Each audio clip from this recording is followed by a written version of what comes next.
আসসালামু আলাইকুম। আজ তৈরি করে দেখাবো কুষ্টিয়ার লাহিনী বটতলার মোড়ের পোড়া রুটি এবং মালাই চা। এর বানানো কৌশল এবং এর ভিন্ন স্বাদের কারণে খ্যাতি ছড়িয়ে পড়েছে সারা দেশে।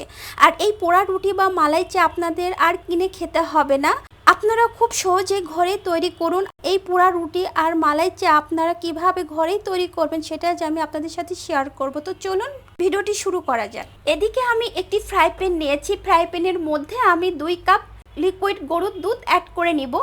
আর আপনারা দুধটা এখানে কমিয়ে বা বাড়িয়েও নিতে পারেন। এবার দুধটা আমি ভালো করে জাল করে নিব।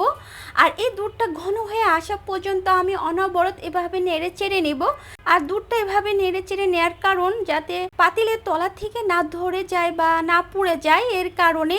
এবার দুধটা যখন অর্ধেক হয়ে আসবে ঠিক এই পর্যায়ে অ্যাড করে নিব 2 চামচ চা পাতি। এবারও এর মধ্যে অ্যাড করে দেব চিনি। চিনি আপনাদের স্বাদ মতো এখানে অ্যাড করে নেবেন। যেহেতু দুধটা যখন ঘন হয়ে আসবে তখন কিন্তু দুধটা আরও মিষ্টি হয়ে যাবে, যার কারণে এখানে মিষ্টিটা কমিয়ে বাড়িয়ে নিতে পারেন। তো দুধটা আমি ভালো করে জাল করে নেব। এরকম যখন ঘন হয়ে অল্প হয়ে আসবে দুধটা, তখন আমি চুলাটা অফ করে দিব। এর থেকে আর দুধটা ঘন করব না। এবার এদিকে আমি এরকম বন রুটি নিয়েছি। বন রুটিটা আমি একটি ছুরির ভিতরে এরকম গেঁথে নেব। এইবার এর ভিতরে আমি বাটার অ্যাড করে নিব, মানে বাটার ব্রাশ করে নিব। তো আমি দেখিয়ে দিলাম কিভাবে গেঁথে নিয়েছি। তো বাটারটা দিয়ে আমি এইভাবে ব্রাশ করে নিচ্ছি বন রুটির সারা গায়ে। তো এইভাবে নেয়ার পরে আমি এখানে চিনি অ্যাড করে নিব।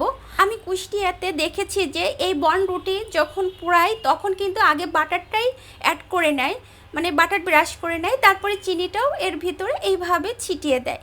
এবার চুলায় কিন্তু পুড়িয়ে নেয়। তো আমি চুলায় এভাবে গ্যাসের চুলায় পুড়িয়ে নিচ্ছি। তো এইভাবে কিন্তু ভালোভাবে পুড়িয়ে নিতে হবে, তবে ধীরে ধীরে অল্প আঁচে এটা পুড়িয়ে নিতে হবে, নইলে আবার স্পিডে চুলার জালটা যদি স্পিডে রাখেন তাহলে কিন্তু এই বনরুটিটা পুড়ে যাওয়ার চান্স থাকবে বেশি। তো দেখলেন তো কত সহজে এরকম বনরুটি পোড়ানো হয়ে গেল। এইভাবে আমি 2টা বনরুটি পুড়িয়ে নিয়ে এলাম। আর এদিকে আমি এরকম একটি পাত্র নিয়েছি, আমি মাটির পাত্র নিয়েছি। আপনারা যে কোনো পাত্রেতেই কিন্তু এরকম মালাই সেট করে নিতে পারেন।